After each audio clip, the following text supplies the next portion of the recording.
के वीडियो में हम लोग चर्चा करेंगे गठिया या ज्वाइंट पेन के बारे में। आज लाखों लोग इस खतरनाक बीमारी से ग्रसित हैं और ये एक बड़ी ही दर्दनाक बीमारी है। लेकिन सबसे अच्छी बात यह है कि होम्योपैथी में इसका प्रभावी और सुरक्षित उपचार मौजूद है, वो भी बिना किसी साइड इफेक्ट के।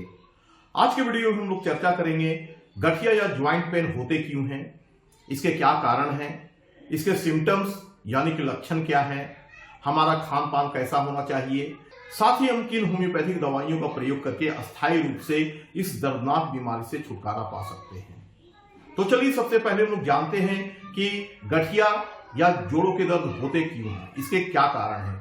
जब हमारे शरीर में यूरिक एसिड की मात्रा बढ़ जाती है तो ये क्रिस्टल के रूप में हमारे ज्वाइंट्स में जमा होने लगते हैं और हमारे ज्वाइंट्स में सूजन हो जाती है और दर्द होने लगती है। तो ये थे इसके कारण। अब ये होते क्यों हैं, इसके होने के कोई एक रीजन नहीं होते, इसके अनेक कारण हो सकते हैं। ये अनुवांशिक हो सकता है, बहुत अधिक ओबेसिटी या मोटापा भी इसका कारण हो सकता है, जिस कारण हमारे शरीर के ज्वाइंट्स पर ज्यादा दबाव पड़ते हैं। हमारा खान पान भी इसके लिए उत्तरदायी हो सकता है, साथ ही हमारी कमजोर इम्यून सिस्टम भी इसके प्रमुख कारण हो सकते हैं। अब हम लोग बातें करते हैं कि किन होम्योपैथिक दवाइयों का प्रयोग करके इससे छुटकारा हम लोग आसानी से पा सकते हैं। तो सबसे पहली मेडिसिन जो मैं आपको बतलाऊंगा यह है ये अर्टिका यूरेनस क्यू। यह मदर टिंचर है और इसका 8 से 10 बूंद हमें सुबह दोपहर रात को भोजन के 30 मिनट पहले या 30 मिनट के बाद आधे कप पानी में डालकर लेना चाहिए। यह यूरिक एसिड के लेवल को हमारे शरीर से कम करता है। यह एक अस्थायी उपचार है गठिया या ज्वाइंट पेन के लिए। अब अन्य दवाइयां सिम्टम्स के अनुसार हमें चूज करनी है। सबसे पहली दवा मैं आपको बतलाऊंगा कोलचिकम। जब आपके पैर के अंगूठे में दर्द हो, साथ ही घुटने में दर्द हो, तो वहां पर कोलचिकम ठाटी का प्रयोग करें और इसे 4 से 6 बूंद सुबह दोपहर रात को भोजन के आधे घंटे पहले या आधे घंटे बाद सीधे अपने जीभ पर टपका लें या आधे कप पानी में डालकर लें। अगली दवा है लेडमपाल। लेडमपाल के सिम्टम्स को आप सबसे पहले अच्छी तरीके से समझ लें। इसमें रोग नीचे से ऊपर की ओर जाता है। आपके पैर के अंगूठे में सबसे पहले दर्द होगा, सूजन होगा, फिर घुटने में ये प्रॉब्लम हो जाएगी, फिर ये ऊपर चलते हुए आपके कमर में आ जाएंगे, उसके बाद कंधे में भी दर्द हो सकता है। तो रोग का मूवमेंट यदि नीचे से ऊपर की ओर हो तो आप लेडमपाल 30 पोटेंसी का प्रयोग करें और इसे 4 से 6 बूंद सुबह दोपहर और रात को भोजन के 30 मिनट पहले या बाद में आधे कप पानी में डालकर ले। इससे आपको बहुत अधिक फायदा होगा। अगली दवा है रस्टॉक्स। रस्टॉक्स के सिम्टम्स को समझें।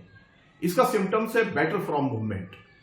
गठिया या ज्वाइंट पेन के मरीज यदि सुबह को उठते हैं तो उन्हें अपने जोड़ों में जकड़न महसूस होती है, फिर वो जब धीरे धीरे मूवमेंट करने लगते हैं ये फ्री होने लगते हैं। ऐसी परिस्थिति यदि किसी के साथ हो तो उन्हें रस्टॉक्स 30 का 4 से 6 बूंद सुबह दोपहर रात को आधे कप पानी में डालकर भोजन के 30 मिनट पहले या 30 मिनट बाद में लेना चाहिए। इससे उन्हें काफी लाभ होगा। नेक्स्ट मेडिसिन है बेंजोइक एसिड। आप इसके सिम्टम्स को जानें।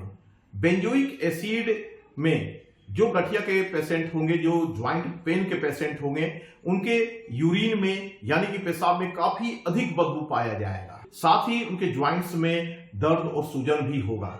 तो यदि किसी में ये सिम्टम्स पाए जाए तो उन्हें बेंजोइक एसिड का 4 से 6 बूंद आधे कप पानी में डालकर सुबह दोपहर रात को भोजन के 30 मिनट पहले या 30 मिनट के बाद में लेना चाहिए। इसके साथ एक अन्य दवा जिसका नाम है ब्राइनिया 30। इसका सिम्टम्स होता है पेशेंट को आराम से बेहतर महसूस होता है और मूवमेंट से उनकी समस्याएं बढ़ जाती है।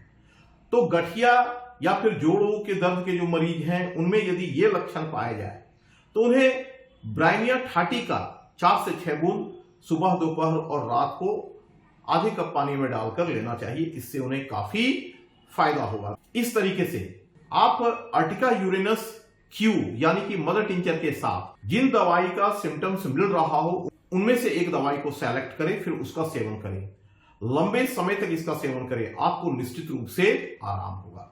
अब हम लोग बातें करते हैं कि क्या केवल दवाइयों के माध्यम से ये ठीक हो जाएगा, तो ऐसी बात नहीं है। आपको खान पान पर भी काफी कंट्रोल करना पड़ेगा। आपको अपने डाइट में प्रोटीन लेना बंद कर देना पड़ेगा। हम लोग के आम जीवन में दलहन चीज इसके प्रमुख स्रोत हैं।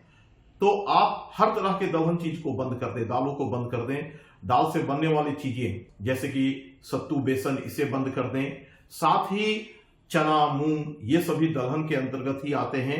मटर आदि, इन्हें भी खाना बंद कर दें, आपको काफी लाभ होगा। साथ ही नॉनवेज का सेवन ना करें। सब्जियों में पालक और टमाटर का सेवन बंद कर दें।